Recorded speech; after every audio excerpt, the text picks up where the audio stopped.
Welcome to the world of W.E.Kiwi, where friends come in all sizes, shapes and species. So here's our first story. W.E.Kiwi finds a Zeezoo Ba Zeezoo.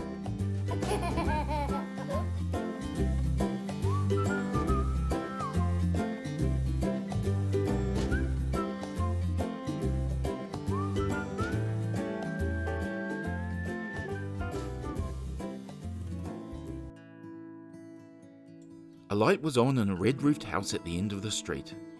It was the end of the day, and silver stars began to litter the dark sky. The moon had also started its nightly journey. Inside the house was a Kiwi bird, and he was getting ready for bed. Kiwi birds are short and chubby, with brown feathers and have a long yellow beak. They have 2 little wings, but they can't fly. He had on his favourite blue and white striped pyjamas, topped off with his blue night hat and green slippers. This Kiwi bird was called W.E.Kiwi, or W.E. to his friends. W.E. had just finished his nightly task of brushing his teeth. After rinsing his mouth out with cold water, he was ready for bed. W.E. scurried out of the bathroom and into his bedroom. He placed his slippers by the side of the bed and jumped in like a starfish. Jumping into bed was one of his favourite activities, that and making pancakes. Across the room on the nightstand swam his best friend Colin the goldfish. W.E. sat up and waved goodnight to Colin. Colin waved back and then kept swimming around his bowl. As W.E. lay back down, he pushed his 2 pillows into either side of his head. He was now totally relaxed. With one big sigh, he closed his eyes. He changed his positions twice to get more comfortable and then drifted off. It wasn't long before he was fast asleep. He began dreaming about floating in the clouds. The clouds felt like feathers, white and soft. A gentle breeze was pushing him from side to side. Out of nowhere, someone called out to him. "I'm a Zeezoo Ba Zeezoo. Can you find me?" The voice faded away and then came back louder. "I'm a Zeezoo Ba Zeezoo. Can you find me?" He was now getting more confused. Where am I? And what is a Zeezoo Ba Zeezoo? Before he could think any harder, he hit the ground with a thud.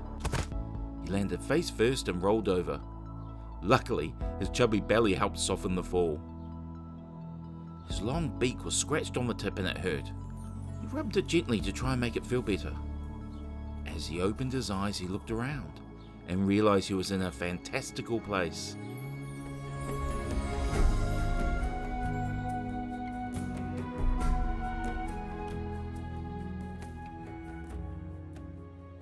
The ground had purple grass, long and knee-high. The sky was clear blue, but all the clouds were perfectly formed balls of fluff. When the clouds touched each other, they would bounce away like a game of marbles in the sky. He was totally mesmerized by the bouncing clouds. W.E. could have watched the clouds all day, but decided to look around more.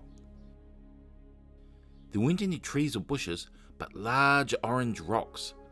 The rocks were all perfectly shaped pyramids, big and small. In the distance was a waterfall falling between 2 gigantic rocks. The water fell into a beautiful clear lake. The lake wasn't blue, but green. It may have sounded horrible, but it was a shade of light green like freshly cut grass. This is a wonderful place, W.E. thought to himself. He decided to explore the lake. He had to lift his feet high to go through the purple grass. With every step, the grass would go down and then boing, spring back up. As he came closer to the lake, he could see small bubbles rising from the bottom. He wasn't too sure if he should jump in for a swim, as usually green water meant it was too dangerous to swim in. "I'm a Zeezoo Ba Zeezoo. Can you find me?" W.E. looked behind him, but there was no one. "I'm a Zeezoo Ba Zeezoo. Can you find me?" W.E. heard it again and was now getting frustrated. "I'm a Zeezoo Ba Zeezoo. Can you find me?" "I don't know what a Zeezoo Ba Zeezoo is," he called out. "I'm a Zeezoo Ba Zeezoo. Can you find me?" Now it wasn't funny anymore. He was trying not to get angry, so he sat by the edge of the lake. He put his toe in the water, seeing if it was safe. The water was cold and minute little bubbles tickled his toe. That seemed safe enough. Now he put his whole foot in. The bubbles floated up, massaging the soles of his foot. So why not both feet now? He giggled.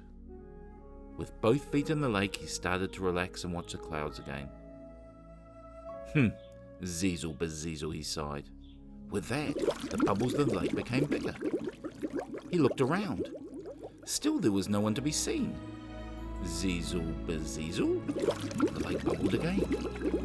He whispered, Zeezoo Ba Zeezoo? The bubbles of the lake were now smaller. He had a theory. The louder he called Zeezoo Ba Zeezoo, the bigger the bubbles. He chuckled and put his feet deeper in the water. Right, here goes nothing. And with that he opened his beak as wide as he could and yelled, Zeezoo Ba Zeezoo! And nothing happened. Nothing at all. No reply, no bubbles. There was complete silence. That was a real disappointment. He lifted his feet out of the lake and shook them dry. Before he could walk away from the lake, there was a rumbling. It started from the centre of the lake and bubbled to the sides. W.E. was ready to run away when suddenly, in the centre of the lake, a big yellow creature flew out. Laughing and screaming in delight, it somersaulted through the air. It landed next to him in the grass by the side of the lake. It gave W.E. such a fright he fell down backwards on his bum. W.E. slowly looked up. The creature had large, floppy red feet that looked like a duck's. Its round body was fluorescent yellow with 2 little wings. Its body was not covered in feathers, but fur. In the centre of its head was a large, orange, curved beak. Floppy blue ears fell down from the side of its head and wiggled, trying to listen for anything. 2 massive dinner plate-sized eyes blinked away. The creature looked at W.E. and smiled. It put out a wing to help W.E. get back to his feet. Up you get, said the creature. I'm terribly sorry, but I should introduce myself, as you did call out for me. I am Quark. Ah, so you are Zeezoo Ba Zeezoo, replied W.E. Hooray! That I am, said Quark. Pleased to meet you, Quark. I'm W.E.Kiwi, but everyone just calls me W.E.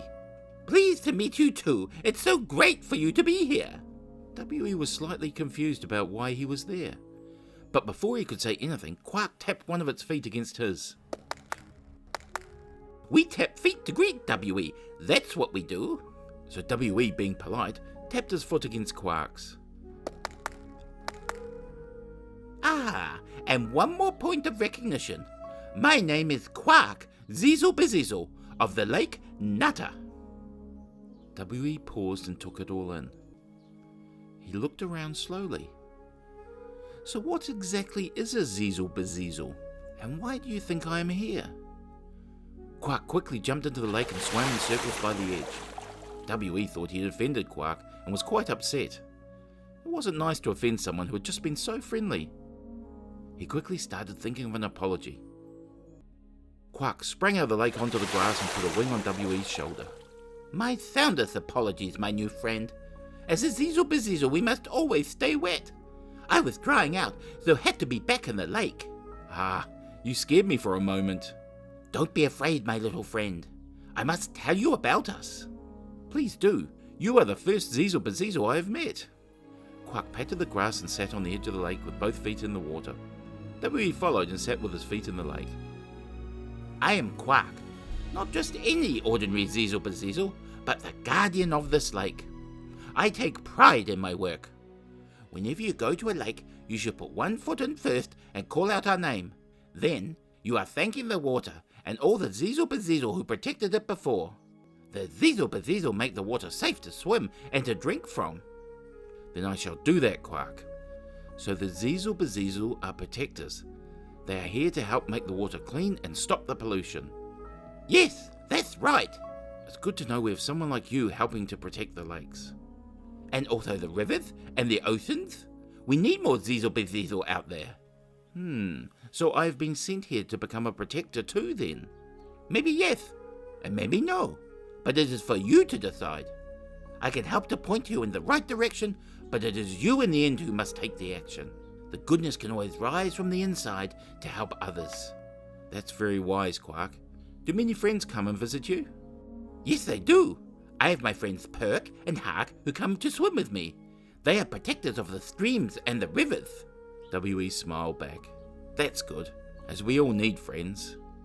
Well, now I have one more, called W.E.Kiwi. But you are my friend, so you can call me W.E.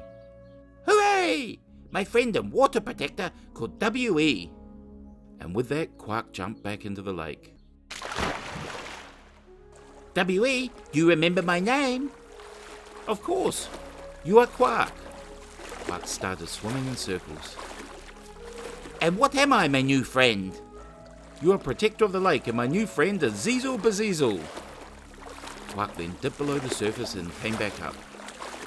Just don't forget about me. It's up to you to protect the water. Always call out our name. I won't, Quark. Quark swam out further, still swimming up and down. Each time, Quark dipped a little longer, and before W.E. knew it, Quark was gone. W.E. sat there calling, Quark, come back! I have so many more questions. Zeezoo Ba Zeezoo! Zeezoo Ba Zeezoo! He kept calling, but Quark didn't come back. W.E. lay on his back in the long purple grass by the lake. He watched the clouds bounce against each other. He was sad, as he had only met a Zeezoo Ba Zeezoo for such a short time, and it was such a lovely meeting. Now he knew he should call out for the Zeezoo Ba Zeezoo and become a protector of the water any time he is near it. W.E. let out a sigh and breathed in the fresh air. As he kept staring at the clouds, they appeared to get bigger and bigger. They were no longer bouncing against each other. They were drifting down to him. Before he knew it, he was now floating back through the clouds, drifting higher and higher. He kept calling, Zeezoo Ba Zeezoo!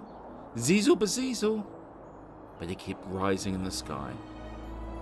The breeze was again pushing him from side to side. A cloud came forward and squeezed against his beak.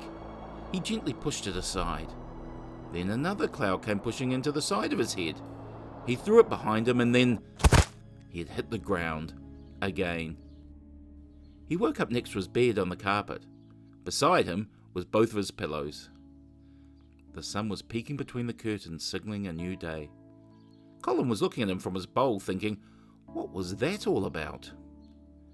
W.E. got to his feet and shook his feathers and pajamas back into place. He looked down his beak and noticed a little scratch. That wasn't there last night. That weekend, W.E. got on his bicycle and rode down to the beach. He parked his bike in the bike rack and walked onto the sand. It was a splendid day with plenty of friends having fun in the sun. He looked up at the clouds. They weren't bouncing off each other, but passing by and gently saying hello. He decided to walk over to the sand to the rocks. They were at the edge of the beach and have wonderful little pools. He put one foot in and remembered to say, Zeezoo Ba Zeezoo. Sadly, Quark or any other Zeezoo Ba Zeezoo didn't appear. He put both feet in the water. W.E. sat with his feet dangling in the rock pool. Waves splashed over the rocks and into the pool. He wiggled his toes, but there weren't any bubbles rising to tickle him. He was relaxed and happy. He tried calling out one more time, but a little louder. Zeezoo Ba Zeezoo! Still, no Zeezoo Ba Zeezoo appeared. Just then, an empty plastic bottle floated past in the ocean. A wave caught it, and it started its way onto the beach. W.E. leapt to his feet and jumped into the water. He quickly fished the bottle out of the wave. The ocean was no place for rubbish to be floating about, he thought. Shaking it dry, he walked back along the beach to a rubbish bin. He squeezed it in his hands to make it smaller. Today he had helped become a protector of the ocean, if only for a little moment. As he dropped it in the bin, he laughed. Well, every little bit counts. Thank you, Quark, and the Zeezoo Ba Zeezoo. The end. Thanks for listening. and maybe you too can become a protector of the water like a Zeezoo Ba Zeezoo. Stay tuned for more stories with W.E.Kiwi. You can go to W.E.Kiwi.com to learn more about Kiwi birds and print off some colouring in. For the older friends, you can follow us on social media, on Instagram and Twitter at W.E.Kiwi Official, and on Facebook, W.E.Kiwi and Friends. Take care, and we'll see you soon.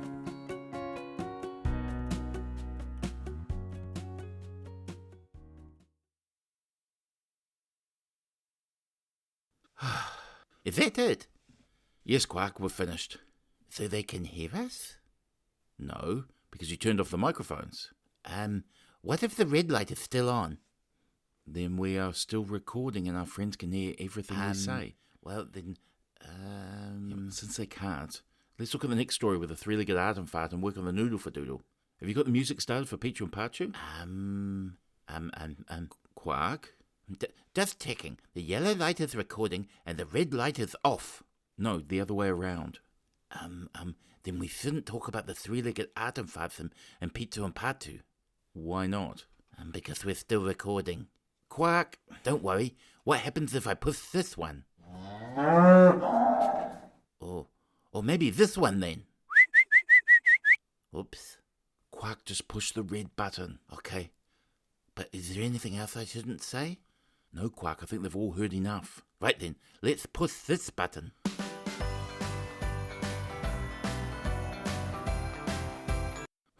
That was a music, Quark. Okay, right. Quark, don't say anything else, just turn it off. Here we go. Goodbye. I think that's finished. No? What about, no, this one? This one. Oh, here it is. Right, don't worry, John. I think I've done it now. No, I haven't, have I? This one.